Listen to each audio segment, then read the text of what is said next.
The fluorescent light above holding cell 4 had been flickering for 3 days, and nobody had fixed it because nobody who mattered spent time in holding cell 4. The light stuttered and hummed and cast everything in a pale, sickly yellow that made the concrete walls look like old bone. It was 3:20 in the morning on a Saturday, and the 4th Precinct had gone quiet the way precincts go quiet after midnight. Not peaceful, just exhausted, the way a machine goes quiet when it's between cycles rather than when it's actually done. If you had been standing in the corridor outside that cell and looking through the bars, here is what you would have seen: a large white man in a police uniform standing over a seated black woman, holding a pair of heavy industrial shears in his right hand, breathing through his mouth in the deliberate, controlled way of a person who is enjoying something they know they shouldn't be doing. He was not cutting carefully. He was cutting the way you cut something you want to destroy rather than something you want to trim, grabbing thick handfuls near the root, pulling until the resistance became unbearable, then hacking through with the blades in wet, crunching strokes that echoed off the concrete like something breaking. The woman's hair, long, thick sister locks that had cascaded past her shoulders just hours before. 18 years of patience and heritage and identity, cultivated lock by lock, was falling to the dirty floor around her feet in clumps piling up on the concrete like shed leaves after the first hard frost of autumn. The woman did not scream. She did not beg. She did not close her eyes, or turn her face away, or give him a single sound that he could interpret as victory. She sat with her spine straight and her hands folded in her lap, and she stared with a focus so absolute it looked almost like trance at a single fixed point on the wall above and behind the officer's left shoulder, where a small black security camera dome was mounted in the corner of the ceiling, its red recording light blinking steadily in the dark. The officer said something about respect. He said something about the badge. He kicked a pile of severed hair with the toe of his boot when he was done, and the pride in his voice was the most frightening thing in the room. The camera blinked. She did not look away. Here is what Officer Dale Mercer of the 4th Precinct did not know when he walked out of that cell and locked the door behind him and went to get himself a cup of coffee from the break room like a man who had just finished a reasonable amount of paperwork. The woman he had left sitting in the ruins of her own hair was the Honorable Renee Caldwell, United States District Court Judge for the 5th Federal Circuit, 22 years on the federal bench appointed by a president, confirmed by the Senate, one of the most respected jurists in the region, and a woman whose name appeared in legal textbooks used at 14 law schools across the country. She had been on the bench long enough to have written the opinions that shaped the laws that governed, among other things, the conduct of police officers in custodial settings. She had ruled on excessive force cases. She had written the appellate decision that established the standards for precinct holding procedures in 3 states. She knew with the kind of bone-deep document-level intimacy that only comes from spending 2 decades reading the worst of what people in uniform do to people, without them exactly what had just been done to her, and exactly what every second of it was worth in a federal courtroom. At 9 o'clock Monday morning, 53 hours from the moment Mercer locked that cell door, Courtroom 7 of the federal courthouse downtown was scheduled to open for the preliminary evidentiary hearing in the most significant police corruption trial this city had seen in a generation. The lead officer scheduled to appear as a witness in that hearing, the man whose testimony was central to the defense's entire case, was Officer Dale Mercer, the same man who had just put down the scissors and gone to get his coffee. He thought he had taught a nobody a lesson in the dark where nobody who mattered would ever see it. He had no idea that he had just handed his federal judge, the final piece of evidence she needed to end his career, his freedom, and every last thing he had spent 16 years building. It was Friday night, 11:30, and the rain had been coming down steadily since 7. The kind of persistent late autumn rain that doesn't feel dramatic, just relentless, soaking into everything and making the city look like a watercolor painting left out too long.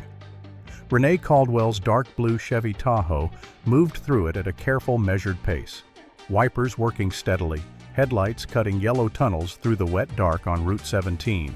To anyone who happened to glance at the vehicle as it passed, and at 11:30 on a rainy Friday, almost nobody was looking at anything she would have appeared to be exactly what she looked like, a middle-aged black woman in her early 50s, tired in the specific way of someone who has been doing something mentally demanding for too many hours, heading home later than she meant to. She was wearing an oversized Howard University hoodie, the kind that has been washed so many times, the lettering has gone soft at the edges, and dark jeans and old sneakers, and there was no jewelry on her wrists or fingers because she had taken it off at her desk sometime around hour 10 and forgotten to put it back on. Her most striking feature, visible even through rain-streaked glass, was her hair, long, thick sister locks that fell past her shoulders, each one distinct and carefully maintained, the deep, rich brown of them going almost auburn at the tips in the right light. She had started cultivating them at 34, the year she made the federal bench, and they were 18 years old now, which meant they were older than some of the law clerks who worked for her. Older than her marriage had been when it was still new, older than the professional version of herself that most people knew. Her grandmother, who had died 6 years ago at the age of 91, used to sit behind her on Sunday afternoons and tell stories while her fingers moved through Renee's hair with the slow patience of someone who understood that some things cannot and should not be rushed. The passenger seat of the Tahoe held a stack of legal briefs, 2 highlighters, a half-eaten granola bar she had picked up from the courthouse cafeteria at noon and not had time to finish, and a travel mug of coffee that had gone completely cold. On the radio low enough that it was more texture than sound, a gospel station was playing something slow and reassuring. The heater was running. Outside rain dark, the city thinning out as she moved south toward home. She was not thinking about the music or the heater or the rain. She was thinking about the case, the way she always thought about a case in the days before a major hearing, turning it over in her mind. The way you turn a stone in your hand, feeling for the edges, checking the weight. The federal corruption trial she was set to open Monday morning had been building for 2 years. It involved a narcotics unit within the city's own police department. 6 officers accused of conducting illegal searches on residents in the South District, planting evidence in at least 11 documented cases, falsifying arrest reports, and then lying about all of it under oath in subsequent hearings. The victims were almost entirely black residents of the neighborhoods the unit was supposed to be protecting. The youngest was 19. The oldest was 67, a retired school teacher who had never in her life received so much as a parking ticket, and who had spent 4 months in county lockup before the charges against her were quietly dropped when a prosecutor finally looked hard enough at the paperwork. Renee had read 400 pages of testimony and discovery documents in the past 2 weeks. She had seen the photographs. She had read the transcripts of the illegal searches the language officers used, the casual certainty that no one with any real power would ever look closely at what they were doing. She knew from 22 years of reading the evidence that human beings produce when they believe they are unaccountable, exactly what that certainty looked like and exactly where it came from. She was also thinking in the background about the 2 young women who clerked for her, Amara and Destiny, both of them a year out of law school, both of them black, both of them watching this trial with the specific attentiveness of people who understand that its outcome will tell them something about whether the world they have chosen to work inside is worth the faith they have placed in it. She had promised them, not in so many words, but in the way that promises get made between people who are paying attention to each other, that this hearing would be conducted with the kind of precision that left no room for question or doubt. She thought about Marcus, her husband, who had texted her at 9:30 to say there was food in the oven and he was going to bed, and who had added a single line at the end of the message: "Leave the porch light on for yourself." I showed the system how, which was their private shorthand for a joke they had been making for 27 years about a movie they had seen on their 3rd date. She thought about how much she was looking forward to Saturday morning and coffee and not having to be the Honorable Renee Caldwell for approximately 8 consecutive hours. She was 3 miles from home. She passed through a green light at Millbrook Avenue without slowing, and the radio shifted into something she half recognized, an older song with a piano line that moved the way water moves when it's almost but not quite still. And she reached down and turned the volume up just slightly, just for a mile because she was almost home and the rain was steady and the heater was warm, and for 1 mile she wanted to simply be a woman driving home on a Friday night with good music on the radio. The wipers swept across the glass. The heater ticked. The wet road reflected her headlights back at her in long orange ribbons. She was already thinking about what she would do first thing Saturday morning. She needed to call Diana Okafor, her lead prosecutor, to confirm the order of witnesses for Monday, and she had flagged 3 exhibits she wanted to review again before the hearing opened.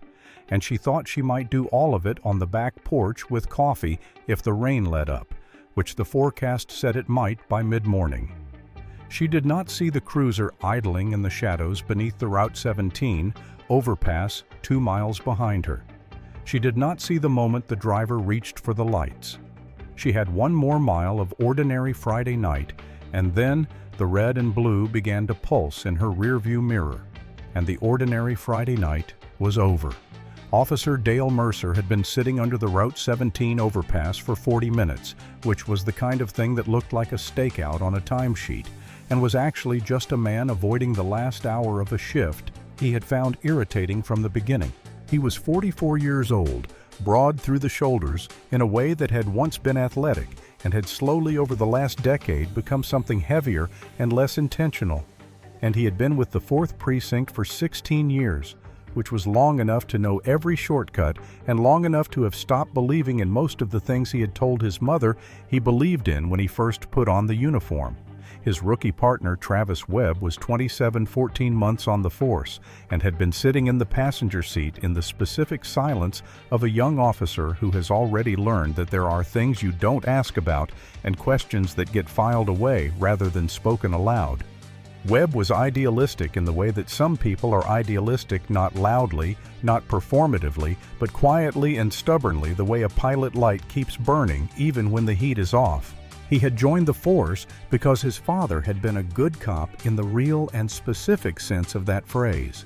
The kind of cop who knew every family on his block by name, and who came to funerals and coached Little League, and who Webb had genuinely admired without reservation his entire childhood. He had not yet figured out how to reconcile that image with what he was learning in Mercer's cruiser, so he did what young people in impossible situations often do. He kept his mouth shut and watched and waited and hoped that some moment would come that was clearer than the ones he had been given so far. Earlier that night, around 9:30, 3 hours into the shift, Mercer had stopped a 19-year-old outside a convenience store on Elmore Street. Not because the kid had done anything, because Mercer was bored, and the kid was there, and the kid's expression when he saw the cruiser slow down was the expression of someone who had learned from experience to look afraid, and Mercer had learned from experience that this expression was a kind of permission. He hadn't arrested the kid. He had just put his hands on him firmly and without cause, in the way that is technically impossible to prove after the fact. If nobody makes a formal complaint, and the kid hadn't made a formal complaint because the kid understood the math of formal complaints, and when Mercer climbed back into the cruiser, Webb had not said a single word for 40 minutes. Now Mercer spotted the dark Tahoe moving through the rain at a perfectly reasonable speed and said without much inflection that the truck was nicer than the driver looked like she should be driving. Webb registered the sentence the way you register a smell that isn't right, not alarmed yet, just noting it. He watched Mercer reach for the lights. He did not ask why. Webb watched through the rain-streaked windshield as Mercer approached the Tahoe, and even from 40 feet away, even through the wet dark, he could see that the driver's hands were already on the wheel, 10 and 2, visible exactly where they should be before Mercer even reached the window, which meant she had been ready for this, which meant she had done this before, or been taught to do this by someone who understood what it meant to be stopped by a police officer in this city, in this skin, and to want to come home afterward.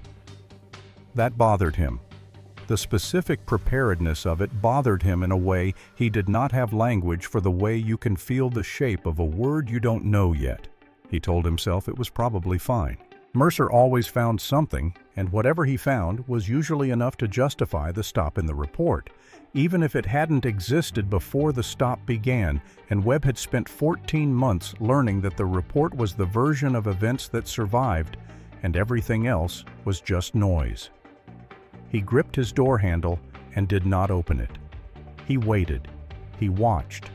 He noticed that Mercer's flashlight was aimed directly at the driver's face rather than at the vehicle, which was a technique that was technically within protocol and was also Webb had come to understand something. Mercer did specifically because he enjoyed the disorientation it caused. Something in Webb's chest pulled tight and stayed that way. What Mercer had as a law enforcement officer was a record, not the kind of record that ends careers, the other kind. The kind that gets quietly absorbed and redistributed and eventually disappears into the filing systems of institutions that are better at protecting their own than they are at protecting the people they serve. 9 excessive force complaints in 16 years. 9 times someone had found the courage or desperation to put their name on a piece of paper and describe what Dale Mercer had done to them. And 9 times that piece of paper had made a journey through the precinct's internal affairs process and come out the other side stamped with language about insufficient evidence or officer credibility or the inherent difficulty of these situations, and Mercer had continued his shifts as though the complaints were a kind of weather that happened around him rather than because of him. He had received 3 departmental commendations for arrest statistics. He coached youth football on Saturday mornings, had done it for 8 years, showed up, rain or shine, knew the kids by name, took the job seriously in a way that people who knew him cited as evidence of his character. He genuinely believed in the complete and unexamined way that people believe things they have never been seriously challenged on, that he was one of the good ones, that the badge was a reflection of who he was rather than a piece of metal he wore over whatever he actually was. This was what made him most dangerous, not malice in the classic sense, not some movie villain's self-awareness, but the total absence of it. He had done what he did to 9 people before Renee Caldwell, and he would have done it to 9 more if no one had ever made the cost of doing it exceed the comfort of continuing, and he had never once in 16 years been forced to look directly at what he was. That was about to change. The moment she saw the lights in her mirror, Renee shifted not in her seat, but in some internal way, the way you shift when you move from one mode of being into another that requires different things from you. Her nephews called it the procedure, which was their word for the sequence of steps she had walked them through so many times. It had become a kind of family liturgy signal on full stop on the shoulder engine off, hands on the wheel at 10 and 2, window down before the officer reaches your door. Narrate every movement before you make it stay calm, stay clear, stay alive. She had not created the procedure out of paranoia. She had created it out of evidence, the same evidence she spent her professional life reading the case files and testimony and autopsy reports and dash cam footage that documented in precise and terrible detail what happened to black people in this country when a traffic stop went wrong and there was nobody watching who could change the outcome. She knew the statistics, the way a cardiologist knows the statistics on heart disease, not abstractly, not as numbers, but as the accumulated weight of individual stories that had names and ages and families and futures that never happened. She did all of it correctly, every step. Her hands were visible before Mercer reached the window. She took a breath. She knew what this might be. She knew it the way you know a diagnosis before the doctor reads it aloud. You've seen enough of the evidence to understand what it adds up to. Mercer arrived at her window with the mag light aimed directly at her eyes, which was a technique she had read described in at least a dozen deposition transcripts. It disorients it, prevents the driver from seeing clearly. It establishes from the first second of contact who controls the interaction. He did not introduce himself. He did not state a reason for the stop. He demanded her license registration and proof of insurance in the tone of someone addressing a problem rather than a person. She responded the way she had trained herself to respond calmly, clearly, without hostility or submission, asking for the reason for the stop in language that was legally precise rather than emotional, because precision was a tool, and she intended to use every tool she had. The legal terminology hit Mercer the way precise language always hit people who were accustomed to operating without accountability, like a challenge, like an insult, like someone had come onto his territory and started rearranging things. He mocked her. He called her a roadside lawyer in a tone that was meant to be dismissive and instead revealed something about the specific kind of man he was. Behind the vehicle, Webb shifted his weight from one foot to the other and said nothing. She provided her documents. He snatched them without reading her name. He looked at her and saw what he expected to see, which was a middle-aged black woman in a hoodie who had spoken to him in a way that he had decided in the first 30 seconds of this interaction required correction. He ordered her out of the vehicle. She asked again on what grounds she had committed no traffic violation. She had provided all requested documents. He ordered her out of the vehicle again, louder this time. Before she could complete the process of unbuckling her seatbelt, before she could move in the careful, visible, deliberate way that her 22 years of reading case files had taught her was the only safe way to move in this situation. Mercer's hand came through the open window, found the interior door handle and yanked. The door swung open and her left shoulder went with it in the wrong direction, the joint popping with a bright specific pain that she cataloged immediately and filed away even as the shock of it moved through her. He pulled her out of the vehicle with the full, mechanical certainty of a man who had done this many times before and never once experienced a consequence, and she went from the warm interior of her own car to the cold, wet asphalt of the shoulder in less than 3 seconds, and he pushed her forward against the side of the Tahoe, chest first against the wet metal, and she felt the rain soaking through her hoodie and the cold of the vehicle against her face. Brad Webb said from somewhere behind her. That was all he said. One word, one name, a sentence that stopped before it became a sentence, and then silence. "Stop resisting," Mercer shouted, which was the most important lie of the evening, the one that would appear in the arrest report, the one that existed solely in the space between what was happening and what he intended to claim had happened. "Walsh, she's resisting." "I am not resisting," Renee said, and she kept her voice as level as she could. Keep it with her cheek against wet metal and her shoulder on fire, and the cuffs going on tighter than they needed to be, tight enough to leave marks, tight enough to be evidence. "You are conducting an unlawful arrest. I want your name and badge number." He put her in the back of the cruiser, and she did not fight, and she did not scream, and she did not give him a single thing he could use. Mercer drove the way he always drove when he had someone in the back, with the specific, deliberate aggression of a man who understood that a person with their hands cuffed behind their back has no way to brace for sharp turns, and who found in some part of himself he had never examined a satisfaction in this knowledge. He took the corners hard. She hit the door panel. She said nothing. Her legal mind was running the way a legal mind runs under pressure. Not frantically, but precisely the way a good engine runs when it's working hard, each component doing its job, the whole thing organized around a single purpose. No stated reason for the stop. Violation of her Fourth Amendment right to know the basis for her detention. Unlawful extraction from the vehicle she had been in the process of complying when he made physical contact. Excessive force during that extraction.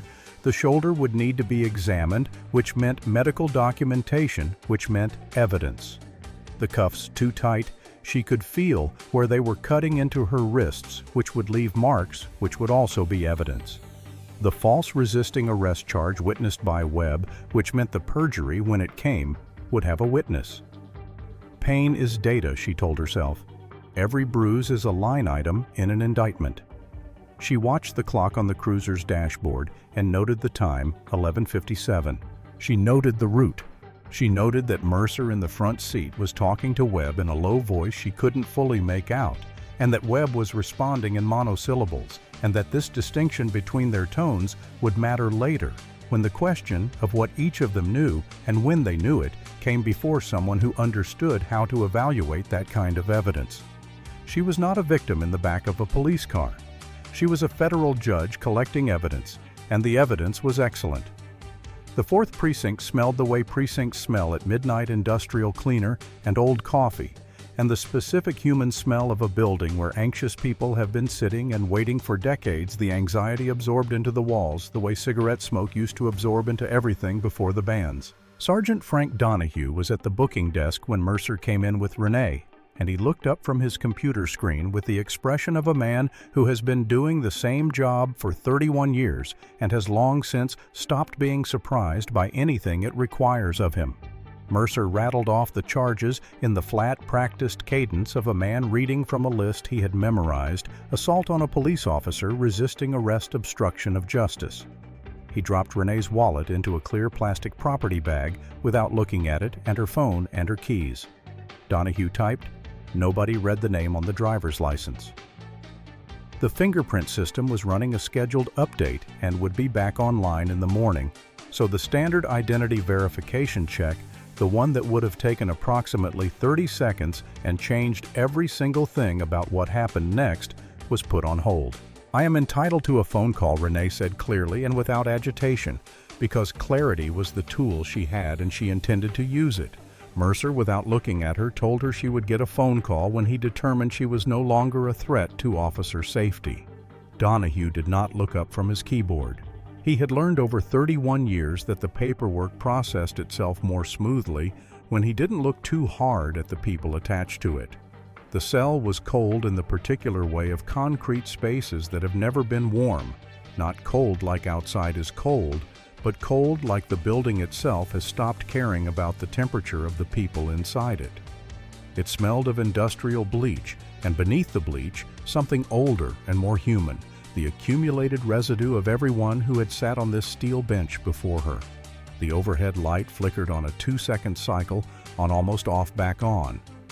2 other women were in the cell when she arrived. One was sleeping on the bench against the far wall with her shoes still on her arm over her face. The other was sitting up middle-aged, wearing a church dress that had gotten wet, staring at the wall with the patient, exhausted expression of someone who has been here before and has learned that the wall is more reliable than the door. Renee sat. She straightened her spine deliberately, consciously, because she had decided in the cruiser that she would not slump in this place, not even when no one was watching. Because the version of herself she intended to be on Monday morning needed to be the version of herself she maintained right now in this cell at midnight on a Friday, in wet clothes with a throbbing shoulder and cuffs that had left marks on her wrists. She looked around the cell with the methodical attention she brought to everything: the dimensions, the door mechanism, the condition of the bench, the height of the ceiling. Then she looked up at the corner above the door where a small black security camera dome was mounted, its red LED blinking in a steady 2-second rhythm that matched almost perfectly the flicker of the overhead light.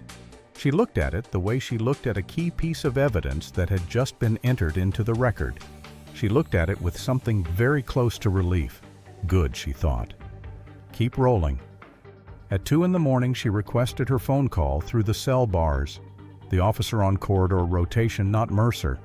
Someone younger, someone who looked at the floor when he told her it wasn't his call, said he'd pass the message along. At 2:45, she requested it again. At 3 o'clock, Mercer himself appeared at the bars and told her in a voice that was doing something she recognized as performance that she would stop asking. She stopped asking out loud. She did not stop thinking. She used the time the way she had trained herself to use waiting time, productively and precisely.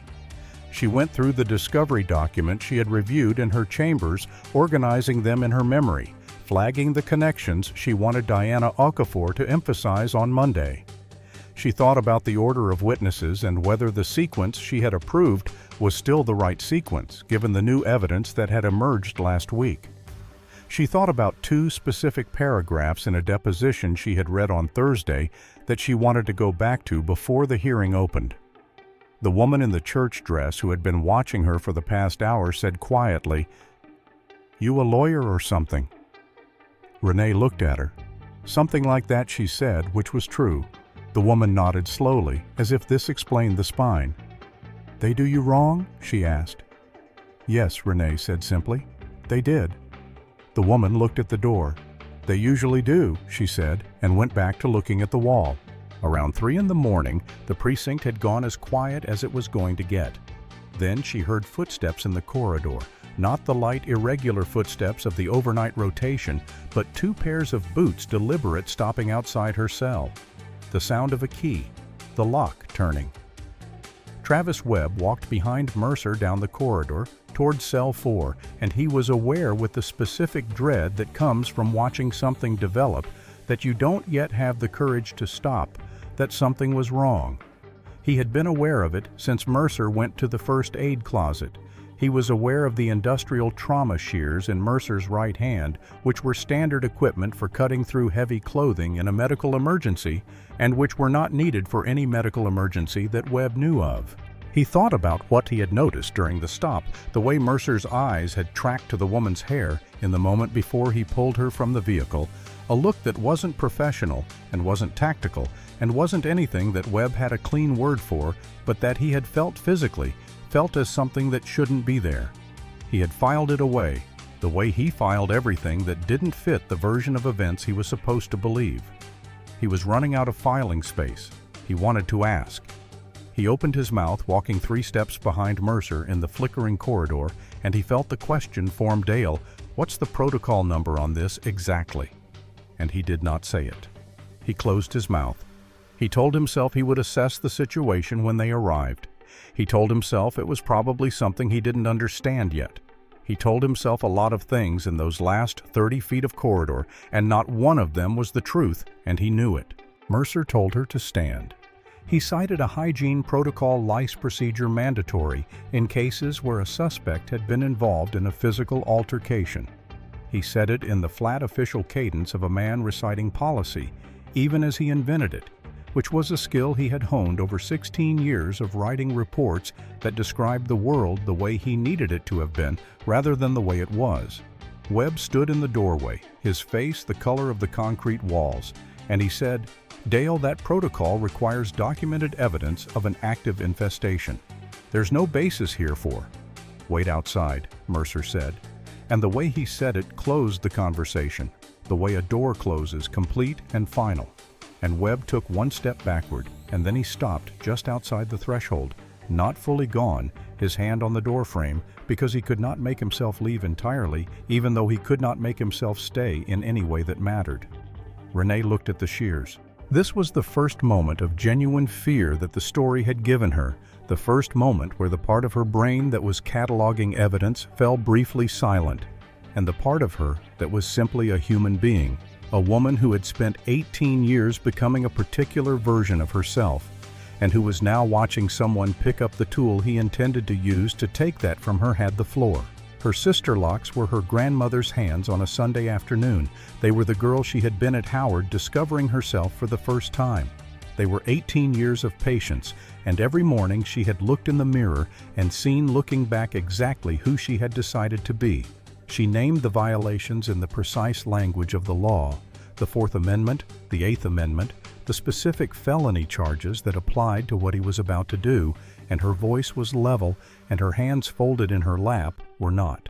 He lunged forward and grabbed a thick handful of her hair near the root, and the pain was immediate and specific, a pulling, tearing sensation at the scalp, and the first stroke of the shears made a sound that she would remember for the rest of her life. Wet and crunching and definitive, the sound of something being destroyed rather than cut. He was not careful. He was not quick. He pulled and hacked in the deliberate, irregular rhythm of a man who understands that the duration of a degradation is part of its purpose, that the experience of waiting for it to be over is itself a component of the harm. He grabbed another handful. The blades went through. Another lock fell to the concrete. She did not scream. The decision to not scream was conscious and specific and required something from her that she had not known she would need to give, but she gave it every second in the complete stillness of her body and the absolute steadiness of her eyes, which she kept fixed on the blinking red light of the security camera in the corner of the cell, and did not move from that point for the entire duration of what he did to her. She memorized everything. The sound of his breathing labored through his mouth, the breathing of someone performing physical effort or experiencing something that functions like pleasure. The smell of his aftershave mixed with tobacco and the cold smell of the rain that was still in his uniform. The specific cadence of the shears, the grab, the pull, the resistance, the cut. The silence of Webb in the doorway, which was its own kind of information, its own kind of evidence. The shape of a person who knew something was wrong and did not stop it. Every sensation was a line item. Every sound was a record. The severed locks accumulated on the concrete around her feet, and she did not look at them, because looking at them was the one thing she was not prepared to do. When Mercer was done, he stepped back, breathing hard, and he looked at what he had done with the expression of a man who has just completed something he considers satisfactory. He kicked a pile of the severed locks with the toe of his boot. He said something about respect and the badge. He turned and walked out of the cell, and the door clanged shut behind him, and the lock engaged. Renee stood in the center of the cell for a long moment, not moving. Then she raised one hand slowly and touched the ruins of her hair, the jagged uneven patches, the raw places at the scalp, the absence of what had been there 18 years. Her fingers moved across her own head with the careful assessing thoroughness of a doctor performing an examination. One tear. It was the only one she allowed herself, and it ran down her cheek in the silence and fell from her jaw to the concrete floor. And it was not grief, and it was not defeat, and the narrator needs you to understand this precisely.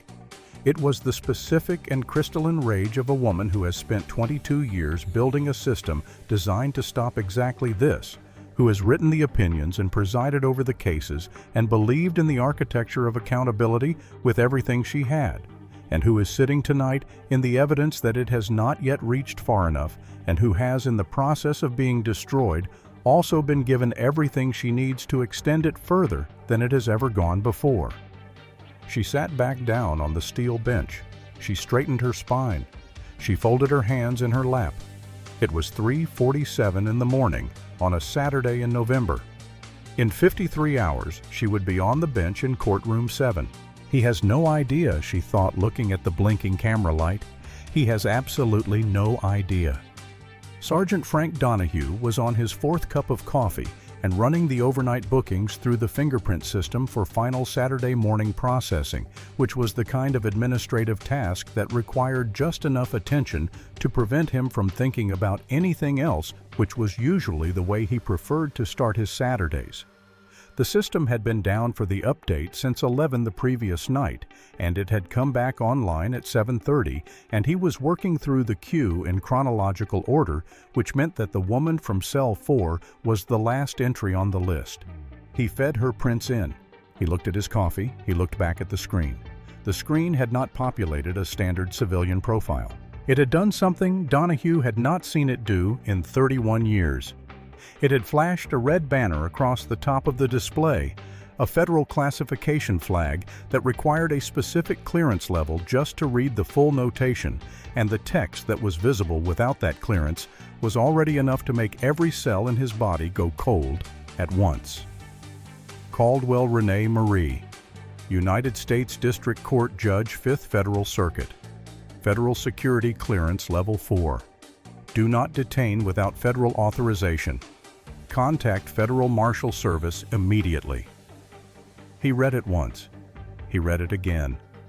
He looked at the holding manifest on the desk beside him, where the woman's name had been entered simply as Caldwell R. Cell 4, booked on assault and resisting charges, Officer of Record, Dale Mercer. The coffee cup left his hand. He was not aware of letting go of it. It hit the desk and bounced and rolled, and the coffee went across his keyboard and onto the floor, and he watched it happen the way you watch things happen in the moment when your brain is occupied with something much larger and more catastrophic than spilled coffee.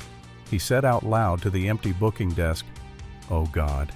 His mind went through the calculations rapidly and produced no results that were any better than the problem.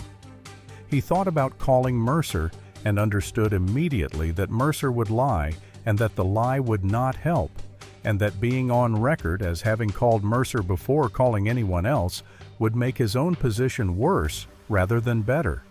He thought about calling the precinct captain and understood that the captain, who had been the mechanism by which 9 excessive force complaints had vanished into administrative language over 16 years, was the last person whose involvement would improve this situation.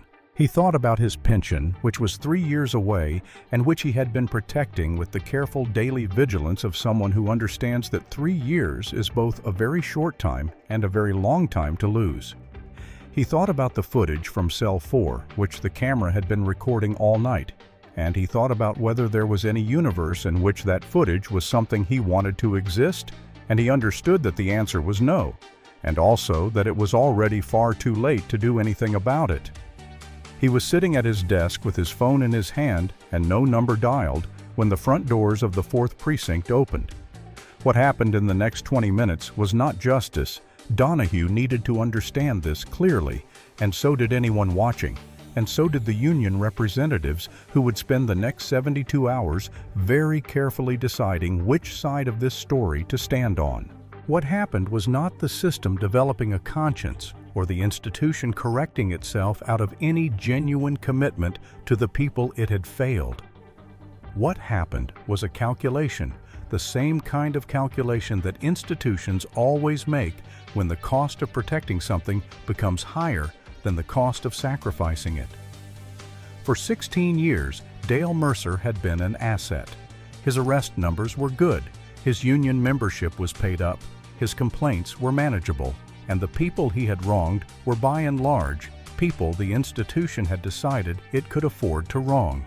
That calculation had just changed completely and irreversibly in the space of 30 seconds on a fingerprint screen.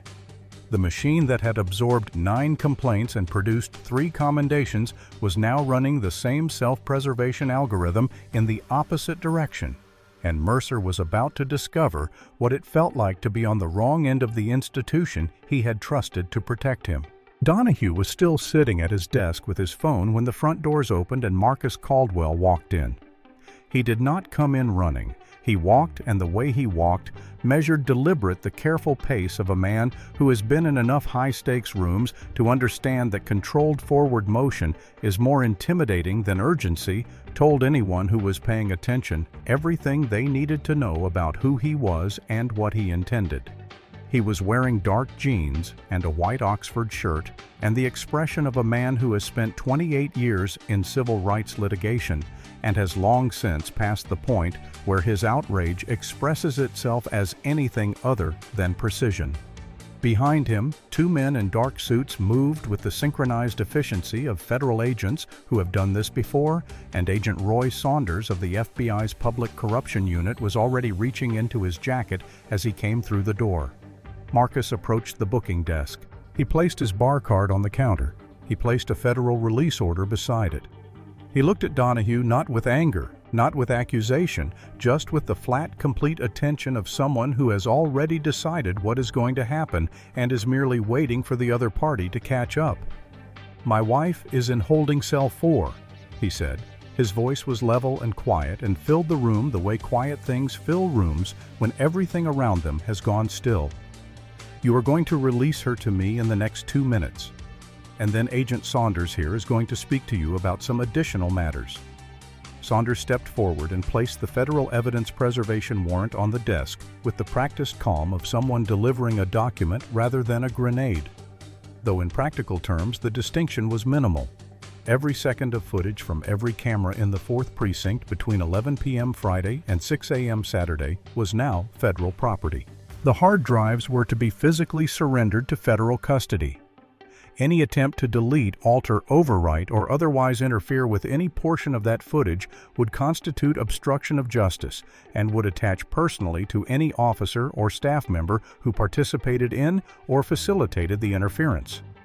Donahue nodded. He was nodding before Saunders finished the sentence because he had already understood in the 30 minutes he had spent sitting at his desk with his phone and no number dialed exactly how much he had seen and exactly how much he had allowed to happen in his booking room, and he understood that the geography of his choices over the next few minutes would determine a great deal about where he ended up. He nodded, and he got the keys. Marcus saw her come through the door from the holding area, and he stopped moving. He had been a civil rights attorney for 28 years. He had the photographs and depositions and medical examiner reports that documented what happened to black bodies in police custody with a frequency and a specificity that never became routine, no matter how many years he spent reading them. He knew the landscape of what was possible. He had known it for 28 years. None of it had prepared him for the specific experience of watching it walk through a door wearing his wife's face. He saw her wrists, the marks where the cuffs had been too tight, the bruising already beginning to surface in the specific pattern of metal against skin. He saw the damp clothes. He saw her moving with the careful, deliberate posture of someone managing a shoulder injury. And then he saw her hair, or what was left of it, the jagged, violently uneven remnants, the raw places at the scalp, the absolute evidence of what had been done to her and what it had been intended to mean. He crossed the room and put his coat around her shoulders, and she let him. And for exactly 3 seconds that cost her something she would never have to name out loud, she leaned against him and he held her, and 27 years of marriage were in those 3 seconds. Every evening he had left the porch light on, every time she had come home later than she meant to. Every morning they had sat together on the back porch with coffee before the world required things from them. Then she straightened. She looked past his shoulder at Agent Saunders. "Did you secure the server physical possession?" Saunders said. "Nobody touches the footage," Good Renee said, and pulled his coat tighter around herself. "Let's go home. I have court Monday." Saturday afternoon, Mercer was at O'Brien's Tavern on Chestnut Street with 2 other officers from the 4th, and he was telling the story with the animation and forward lean of a man who has cast himself as the protagonist of an adventure rather than the perpetrator of a crime. The woman had been mouthy, he said. She had been aggressive. She had needed to understand that his precinct was not a place where that kind of attitude was tolerated, and he had made sure she understood it. He laughed. The other officers laughed. He ordered another round. His phone had 3 unread texts from Webb that he hadn't answered. He didn't answer them. Webb was young and soft and would work it out eventually.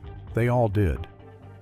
Sunday morning, he was on the football field at 8:30, rain still drizzling his kids in their practice gear, running drills that he had designed over 8 years of Saturday mornings with these kids, these families, this community. He knew the kids by name. He showed up every week.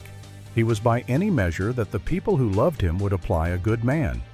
He went home Sunday afternoon. He watched 2 games. He had dinner. He fell asleep in his recliner. His life as he had always known it had 14 hours left. He had not thought about cell 4 once all weekend. Saturday night, 11 o'clock. Travis Webb was sitting on his couch in his apartment on Harlow Street, and he had been sitting there for 2 hours without moving, without turning on the television, without eating the dinner he had made and then left on the counter.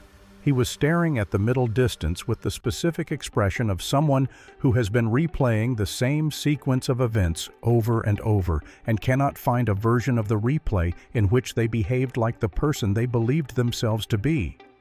He was thinking about the sound of the shears. He was thinking about the woman's eyes fixed on the camera, absolutely still. Not fear and not defeat, but something far more considered and far more controlled, the expression of someone who understood exactly what was happening and was choosing in real time what to do with it. He was thinking about the word Dale that he had started in the corridor and stopped, and about how that unfinished word had been the single most important thing he had done all night, and what it said about him that the most important thing he had done was a sentence he hadn't had the courage to finish. His father had been a cop for 26 years in a district 3 cities over, and had never in 26 years once been the subject of a complaint. Not because nothing bad ever happened around him, because he was the person who stopped it when it started to, and who stood in the gap between what someone in authority wanted to do and what they were actually permitted to do, and who understood that the badge meant you were accountable to a higher standard rather than exempt from one. Webb thought about his father for a long time. Then he picked up his phone. He had been looking at the FBI public corruption tip line number for 40 minutes. He dialed it. It was answered on the second ring. By Sunday at midnight, Agent Saunders had the full picture. Webb's recorded statement was detailed, specific, and delivered by a man in visible distress who was not attempting to minimize his own role. The dash camera footage from Mercer's cruiser showed Renee's flawless driving, and 3 minutes later, her being extracted from the vehicle with the mechanical certainty of a man who had done this before and expected no consequences. The cell 4 footage was complete and unedited every second from the moment she was put in the cell to the moment Mercer walked out with the shears, having done what he came to do. The industrial trauma shears were in federal evidence. Custody Renee's DNA on the blades, Mercer's fingerprints on the handles. Diana Okafor was briefed Sunday evening, and she did not say very much because Okafor was a prosecutor who processed information by becoming very quiet and very still, but she opened her laptop and she began working. And by midnight, the indictment that had already been going to end Dale Mercer's career had expanded to include 3 additional counts, and the federal corruption trial that was scheduled to open Monday morning was about to become something considerably larger than anyone in that precinct had anticipated. Monday morning, 8:55, and courtroom 7 of the federal courthouse had the dense, charged atmosphere of a room full of people who believe they know what is about to happen. The gallery was packed, reporters with notebooks, and the specific alertness of people who expect a story union representatives in their good suits, with the practiced composure of people who have attended many of these hearings and emerged from most of them satisfied city officials who had come as a show of institutional support, law clerks from 3 different chambers who had somehow all found scheduling conflicts that resolved themselves in time for this particular 9 o'clock.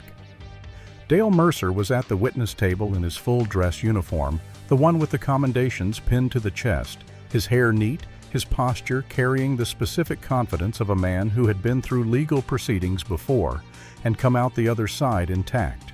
Patrick Holt, his union attorney, sat beside him with an expensive briefcase and an expensive watch, and the body language of a man who considered this a manageable situation, which it had been in his experience for clients like Mercer in courtrooms like this one more often than it hadn't been. A court reporter cracked her knuckles. Someone in the gallery checked their phone. The overhead lights in courtroom 7 were the standard fluorescent kind, the kind that flatten everything and spare nothing, and they were doing what they always did, illuminating the room without being particularly interested in what they revealed. Nobody in the gallery was worried. Not yet. All rise. The gallery rose in the automatic, habitual way of people who have done this many times and long since stopped experiencing the command as meaningful. The shuffle of bodies, the creak of the wooden benches, the rustle of the journalists' notebooks being placed face down on their knees. The door behind the bench opened. Renee Caldwell walked into courtroom 7, and the first thing anyone saw before the robe, before the posture, before the expression, was her hair, or rather the jagged and violent absence of what her hair had been. The raw, uneven landscape of her scalp, visible under the courtroom's unsparing fluorescence. The chopped remnants sitting against her head in the specific pattern of destruction rather than styling the kind of thing that does not happen by accident and cannot be mistaken for a choice. She had made a deliberate decision that morning, standing in her bathroom mirror, no wig, no head wrap, no covering of any kind.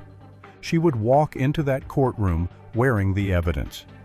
The reaction moved through the gallery in a cascade that a person standing at the back of the room could have watched like weather moving across open water. The reporters were first heads coming up from notebooks, pens stopping mid-word, the collective intake of breath that precedes the recognition of something significant.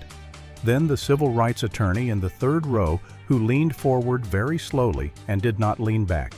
Her eyes moving from the bench to the witness table and back again with the quick connecting intelligence of someone who has just understood something that everyone else in the room is still catching up to.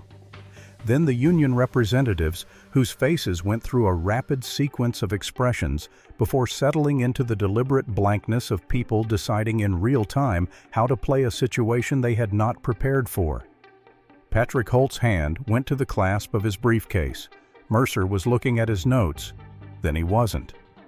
Something in the room's quality of attention registered in his peripheral vision the specific silence that a room produces when it is collectively holding its breath, and he looked up.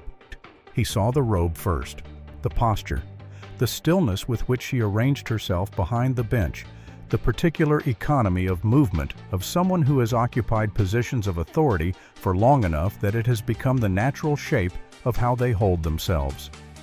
He took all of this in the first second and made no connection. Then he saw the hair. His brain refused the information for approximately 2 full seconds, the way a fuse box trips before the surge completes the brain's last defensive maneuver against information it cannot process without catastrophic consequence.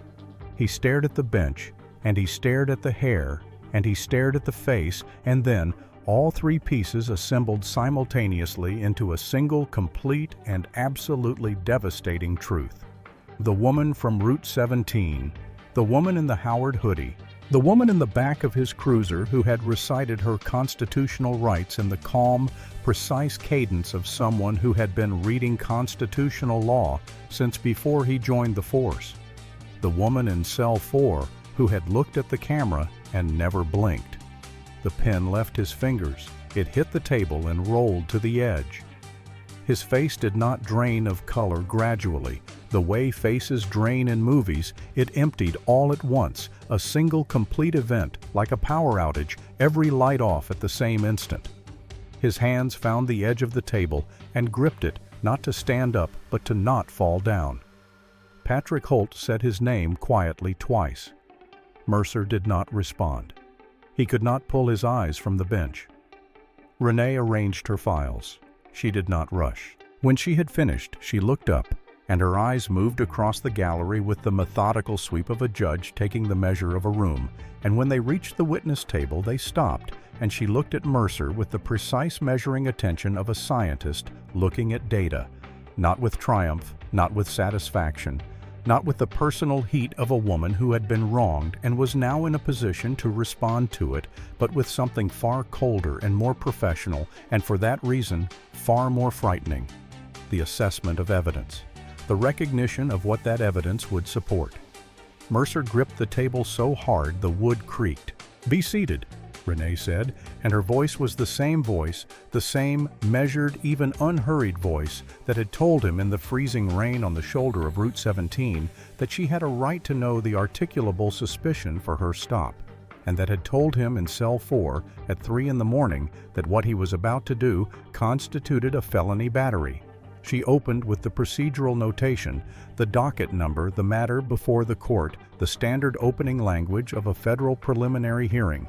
And then she paused in the way that experienced judges pause when they are about to say something that needs the room's complete attention before it enters the record. She described Friday night in the flat, measured, precise language of a judicial record without emotion and without performance, because she understood that emotion was something you could dismiss and precision was something you couldn't. She described the stop, the extraction, the shoulder, the cuffs, the booking, the denial of the phone call, the cell. She touched her hair once briefly with 2 fingers at the jagged edge nearest her temple and continued without pausing. When she finished, the gallery was so quiet you could hear the court reporter's machine. She looked at the back of the courtroom. She gave a single nod. The rear doors opened. Agent Saunders and 4 agents came through the rear doors, and they did not hurry because hurrying is what people do when the outcome is uncertain, and the outcome of this was not uncertain. They walked the center aisle in the measured, forward-leaning pace of people who have already won and are simply completing the necessary procedural steps that follow from winning, and the sound of their footfalls on the courtroom floor was the only sound in the room. In the gallery, one of the union representatives had his phone out and was typing rapidly without looking at the screen, the kind of typing that means you are sending a message to someone who needs to know something before a public record is made of it. 2 rows ahead of him, a city councilwoman who had come to show institutional support was staring at her hands. Patrick Holt watched the agents come down the aisle, and his right hand, the one that wasn't visibly doing anything, moved to the latch of his briefcase and released it with a quiet click. From the bench, Renee stated what the FBI had secured over the previous 48 hours. Webb's recorded statement complete, detailed and delivered voluntarily. The dashboard camera footage from Mercer's cruiser showing Route 17 in the rain and a vehicle being driven at exactly the posted speed limit and a door being opened from the outside before the driver had finished unbuckling her seatbelt. The Cell 4 security footage unedited time-stamped covering the complete duration of what had occurred between 3:15 and 3:47 in the morning. And the industrial trauma shears currently in federal evidence custody bearing 2 sets of identifiable biological material and 1 set of fingerprints.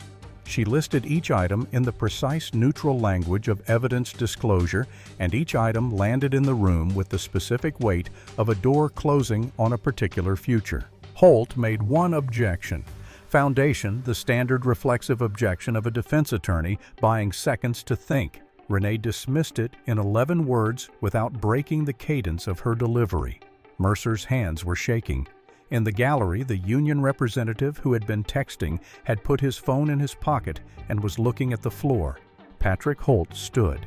He straightened his jacket.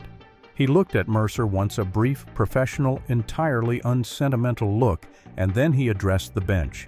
He was withdrawing as counsel, he said, citing his client's failure to disclose material facts that were relevant to his representation, a conflict that made continued representation ethically impossible. His voice was the voice of a man completing a transaction, not severing a relationship, because for a man like Holt, there was no meaningful difference between the two. He picked up his briefcase, the expensive one, the one with his initials embossed on the clasp, and he walked to the rear of the courtroom and through the doors without looking back. Mercer sat alone at the table. 16 years, 3 commendations, 9 buried complaints, and a union that had just demonstrated, with the quiet efficiency of an institution protecting itself, exactly how much all of that was worth when the math stopped working in its favor. Renee looked at Agent Saunders. The nod she gave him was small and complete. He approached the witness table from the left side, and the 2 agents who flanked him positioned themselves with the practiced geometry of people who have done this in courtrooms before, and Mercer watched them come with the wide, fixed eyes of a man who has understood something enormous and has not yet figured out how to respond to it. The handcuffs were federal issue, a different weight than the ones Mercer wore on his duty belt. A different grade of steel, a different sound. When they closed, though the sound they made was recognizable, was the same category of sound, was the same language that Mercer had been speaking for 16 years, and that Renee had heard on the shoulder of Route 17 in the rain while her shoulder throbbed and the rain soaked through her hoodie. The sound the cuffs made closing around Mercer's wrists echoed in the courtroom, the way sounds echo in rooms with high ceilings and very little ambient noise. He did not fight. There was nothing left to fight with. They walked him down the center aisle between the rows of gallery seats, past the reporters whose pens were moving past the union representatives who had found extremely important things to look at that were not Dale Mercer, past the civil rights attorney in the third row who watched him come without expression. Not one of the union representatives met his eyes as he passed their row. Renee did not watch him go. She had already turned back to her files. She picked up her gavel, and the sound it made when it struck the block was clean and final and unhurried. "Court is in recess," she said. The union's statement ran 4 sentences and concluded that Mercer's actions did not reflect departmental values. The statement appeared on the union website at 2:17 Monday afternoon and was the last thing the union said publicly about Dale Mercer. His pension was suspended pending the outcome of federal proceedings. By Tuesday morning, his dress uniform had been replaced by county-issue gray, and he had been processed into federal pretrial detention without bail flight risk, the magistrate said. And given the specifics of the case, no one appealed the determination. His ex-wife did not visit. His phone stopped receiving calls from the people he had considered his closest colleagues within 72 hours of the arrest, which was how long it took for the full Cell 4 footage to leak to 3 television networks and become the most watched 40 seconds of video in the country. He lost 22 pounds between his arrest and the opening of trial. He was assigned a public defender who was competent and overworked, and looked at him with the thinly veiled disgust of someone who has taken an oath to provide the best defense possible and is finding that oath tested. Travis Webb testified for nearly 3 hours, and the thing that made his testimony devastating was not that it was dramatic, it wasn't particularly, but that it was specific in the way that only truth is specific, detailed in the way that only memory is detailed when it belongs to something you have been unable to stop seeing every time you close your eyes for 6 months. He described the look in Mercer's eyes at the traffic stop not in the language of a trained observer, but in the language of a young man who had noticed something he couldn't name and had chosen to not name it, which was its own kind of testimony. He described the corridor walk to cell 4 with the shears.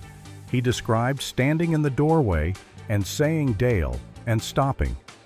He described the sound of the shears, and his voice, when he described it, was the voice of someone who had heard that sound every night since and intended to hear it for the foreseeable future. He did not perform remorse, because performed remorse is a recognizable thing, and this jury was composed of people who had seen enough of it to recognize it, and what Webb was doing was not performing remorse, but simply describing with as much precision as he could manage what he had seen and what he had done and had not done without the softening agent of self-justification. When the defense asked if he felt responsible for what happened, he said yes, without pausing, and 2 jurors looked away from him, not because they disbelieved him, but because they believed him completely. And what he was describing, the word that stops the step that doesn't take, was too recognizable for comfort. She testified the way she always did everything, with the flat clinical precision of someone who has spent 22 years evaluating evidence and understands that precision is the most powerful form of testimony available to a human being, that it is harder to dismiss and harder to argue with and harder to reframe than any amount of emotion, which is not to say she had no emotion, only that she understood as a matter of professional expertise where the power actually lived. She walked the jury through every component of the traffic stop as if she were annotating a case file she had reviewed rather than an experience she had survived. The timeline, the procedural violations, the medical documentation of the shoulder injury and the cuff marks, the exact language of the exchanges at the window, and again, at booking, the specific provisions of the 4th and 8th Amendments that governed what had been done to her and what it constituted under federal law. When she reached the cell, she did not lower her voice or slow her cadence. She described the shears and the protocol Mercer had invented, and what happened over the course of the next 32 minutes in the same register she used to describe everything else, and the courtroom was so quiet that the court reporter's machine was the loudest thing in the room. The prosecutor, Diana Okafor, asked the question everyone had been waiting for Judge Caldwell: "You are a federal judge. You had every ability to identify yourself in that cell. Why didn't you?" Renee leaned forward very slightly and looked at the jury, and her answer was quiet and unhurried and broke something open in the room. "Because if I had told him who I was, he would have stopped. He would have apologized. He would have processed me out and sent me home, and the following night he would have pulled over a college student or a grandmother or a woman coming home from a double shift who didn't have 22 years on the federal bench and a civil rights attorney for a husband, and he would have done the same thing or worse. And there would have been no camera footage on federal servers and no FBI case, and no one would have believed her. I needed him to finish. I needed it on the record. I needed to make sure he could never do it again to anyone who didn't have what I have." The defense attorney's cross-examination was brief. He asked whether it was possible, given the conditions, the time of night, the limited visibility, the stress of a patrol shift, that Mercer had genuinely believed she posed a threat. He asked it carefully, in the lawyerly way of a man who doesn't expect a good answer, but needs to put the question on the record. Renee looked at him with the specific patience of a person who has heard an argument she has already dismantled many times before and is prepared to dismantle it once more. "Genuine belief requires articulable facts," she said. "I was traveling at 45 miles per hour in a 45-mile-per-hour zone. I complied with every lawful request made of me before Officer Mercer made contact with my vehicle. I narrated my own movements throughout the encounter for the benefit of whatever record would be made. The only fact that Officer Mercer relied upon in deciding I was someone who required the treatment I received was a fact he brought with him before he turned on his lights. That fact was his own assumption about who I was. I cannot speak to whether he experienced that assumption as certainty, but I can tell you as a matter of 22 years of legal experience, that assumption is not articulable suspicion. It is prejudice, and prejudice is not a defense. The defense attorney said no further questions and sat down. Mercer pressed his face into his hands, and the gesture was so complete, so total in its surrender, that even the court reporter paused for a moment before continuing. The jury was out for 38 minutes, which was long enough for the gallery to refill to capacity, and short enough to mean that no one had spent much time on the details once the broad shape of the verdict became clear. When the buzzer sounded, there was a movement through the hallways of the federal courthouse that was less like people walking toward a courtroom and more like water finding a level, urgent, purposeful, inevitable. Renee was not present. She had recused from all proceedings connected to Dale Mercer the morning of the preliminary hearing, which meant she had handed the trial to a colleague and removed herself from every room in which Mercer's future was formally decided. She was in her chambers working on a different case, a custody matter involving a family from the South District, when her clerk knocked on the door and handed her a single folded piece of paper. Marcus was in the front row of the gallery. He had been there every day of the trial. He sat with his hands folded in his lap and his back straight, and the expression of a man who is waiting for something he has already decided not to celebrate prematurely, because the work that comes after the verdict is where the real weight lives. The foreman was a retired high school principal from the North Side, a man with the bearing of someone who has spent 30 years holding rooms of people accountable to a standard, and he read the verdict in the measured, declarative cadence of a person who understands that these words are doing serious work and should be allowed to do it without embellishment.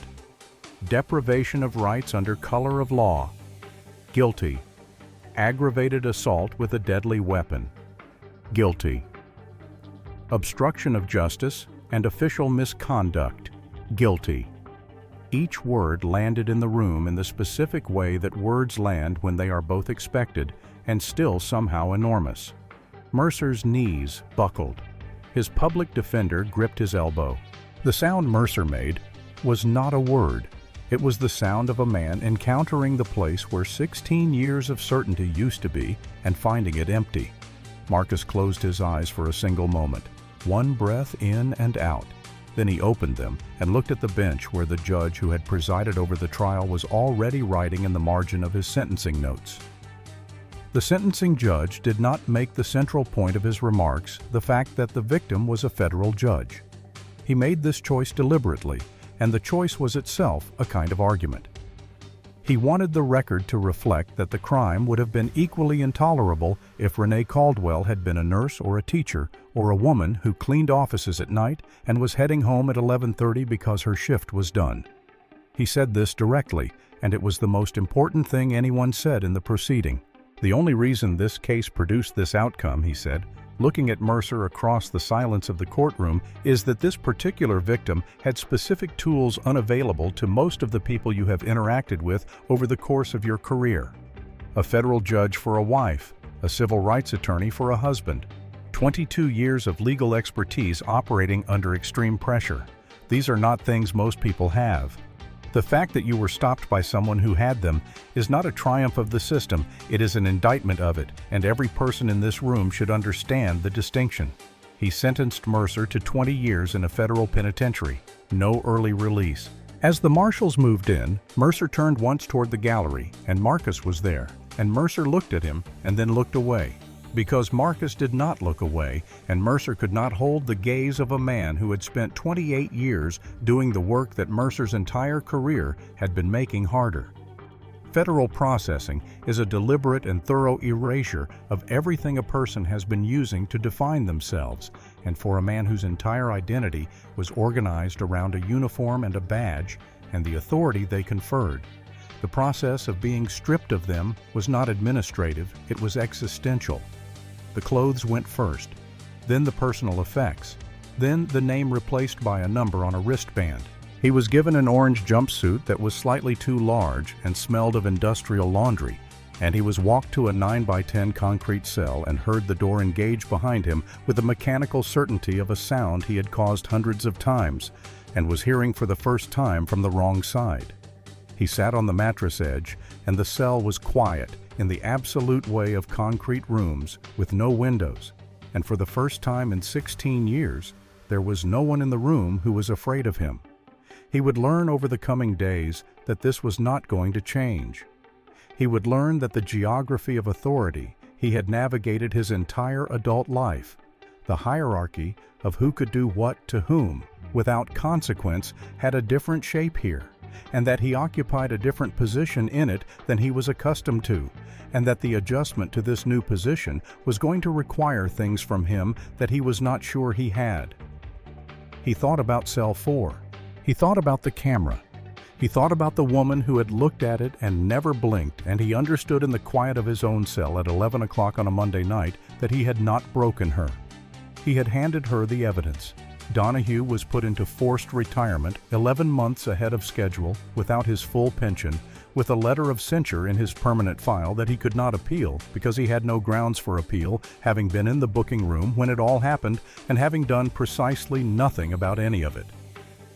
The precinct captain, who had absorbed 9 excessive force complaints over 16 years and produced 3 commendations instead, resigned before the federal investigation's secondary findings were released, which meant he left with his reputation intact in the specific narrow way that people who resign before being fired maintain the fiction of a choice. He lost his pension in the civil proceedings that followed. The union issued a written apology to Judge Caldwell that was 2 paragraphs long, each paragraph containing the kind of language that is designed to acknowledge wrongdoing while minimizing accountability. And Renee framed it and hung it in her chambers, not as a trophy, but as a reminder, a precise documented record of what institutional cowardice sounds like when it is finally required to produce language. The city settled with Marcus's firm for $22 million. The negotiation took 4 months and ended only when Marcus's team made clear that the alternative to settling was a trial that would put the full text of 16 years of buried complaints into the public record. Not a single dollar of the settlement went to Renee and Marcus. It became the Caldwell Webb Justice Initiative, named at Renee's specific insistence for both of them, for herself and for Travis Webb, because she believed and said publicly when she announced the foundation that the story of what happened on Route 17 and in Cell 4 was not only a story about what one man had done, but also a story about what another man had finally, at enormous cost to himself, chosen to stop doing, and that the choice to stop deserved to be named alongside the crime. The initiative funded legal representation for victims of police misconduct who could not afford it. It funded independent body camera auditing software that was deployed across 14 precincts in the first year. It lobbied successfully for the Caldwell Recording Act, a state law that made mandatory unalterable cloud backup of all body camera and holding cell footage a legal requirement, and made the deliberate destruction or alteration of that footage a felony charge that attached personally to any officer or administrator who participated in it. The law passed with bipartisan support, which surprised no one who had watched the Cell 4 footage. Webb, who left law enforcement 6 weeks after his testimony and spent 3 years in therapy working through what he carried from that night, became the initiative's first civilian investigator. He reviewed footage. He flagged violations. He filed the reports that went to the federal prosecutors who acted on them. He was, by every account of the people who worked alongside him, extraordinarily good at it, because he knew from the inside, from the doorway of Cell 4 with the sound of scissors in the air, exactly what he was looking for. It was a Tuesday morning in the first week of spring, the kind of morning where the light comes through the courthouse windows at an angle that actually warms you rather than just illuminating. And Renee Caldwell was on the bench in courtroom 7 at 8:58, 2 minutes before the session opened, reviewing the first file of the morning. Her hair had grown into something new, not the sister locks, not yet, Those would take years to restore if she chose to restore them, but a full, close-cropped natural that she had started to think of as her own, which had taken time, the way the recognition of anything genuinely belonging to you takes time. The first file was a young man from the South District, 24 years old, charged with resisting arrest. The arrest report was filed by an officer from the precinct that had been under federal oversight for the past 8 months. She read the report carefully the way she read every report. Now, not with suspicion, not with the assumption of guilt, but with the specific attention of someone who understands the distance between what an arrest report says and what a camera might show, and who has learned at a cost she would not pretend was acceptable, that this distance matters enormously to the people whose futures depend on it. She picked up her pen and made a notation in the margin. In a federal facility in western Pennsylvania, Dale Mercer is in the 3rd hour of the morning work detail, mopping a corridor with the specific focused attention of a man who has discovered that physical labor, when there is nothing else available, functions as a kind of mercy. He does not speak much. He has learned that speaking much is a form of currency he is no longer in a position to spend. He has 19 years left. He does not think about Route 17 every single day anymore, which is an improvement over the first 6 months. But he thinks about Cell 4, and he thinks about the camera, and he thinks about the woman who sat in the ruins of what he had done and looked at that blinking red light with an expression he has never been able to fully name. Not defiance, not exactly something more patient than defiance, something that was already thinking about Monday morning while the scissors were still in his hand. He will think about that expression for a long time. He has 19 years, and he will think about it for most of them. The bailiff's voice carried across courtroom 7 at exactly 9 o'clock, and the gallery rose, and Renee looked up from the file she had been reading, and out at the room, the lawyers at their tables, the family members in the gallery, the young man in the ill-fitting suit at the defense table who had been watching the bench since he sat down with the careful attention of someone trying to determine whether this was a room that would see him or a room that would process him. She had been asked in the year since the trial to describe what had changed. She always gave the same answer: everything, and not enough, and we keep going. She picked up her gavel. She let it fall. The sound it made was clean and complete and rang for a moment in the still air of the courtroom, before the room absorbed it and the work began. Court is in session. If this story moved you, if you've ever witnessed something wrong and stayed silent or stood your ground when it would have been easier not to, or simply believe that what happened in Cell 4 should never happen to anyone again, share this video with someone who needs to see it. Subscribe to our channel for more stories about the people who refuse to be broken by the systems designed to break them. And leave a comment below.